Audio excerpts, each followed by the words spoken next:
दुई मुठा करूँ एवं धीरे धीरे आम जॉगिंग करूँ एवं पछक जॉगिंग करूँ गोड़ को आम पछ आड़ को नहीं आम लगेबू हिप्रे धीरे धीरे कंटिन्यू करूँ गति धीरे धीरे देवु एका सांगरे पूरा स्पीड को बढ़ेबुनी गति को धीरे धीरे धीरे धीरे देवु पूरा शरीर को आम गोटे बॉल भाया भावु जमी बॉल को आम तले पकई दऊ पकेला पर बारंबार बारंबार से जंप करूए ठीक सेमितिका कौन से टाइट रखबुनी पूरा शरीर को ढिला रखिकी अभ्यास करूँ एमती आम गोटे मिनिट अभ्यास करूँ कि जार जी सक्षम से करवा आम कौन सी फोर्स करवा नहीं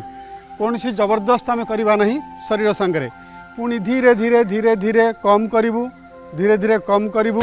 अभ्यास को धीरे धीरे कम करूँ पुणी से अभ्यास को चालू रखू आग को आंठू को आग को लेकिन करूँ आग को उठेबू पुणी आम सब बेले मन रखू हस हस मुह शरीर कौन सी अंग को टाइट करूँ ना बॉल भाया भाव आम शरीर को एवं जमी जमी उपरे भूमि उपरे पकाऊँ ऊपर को उठूँ और तौक पड़ू से प्रकार देखू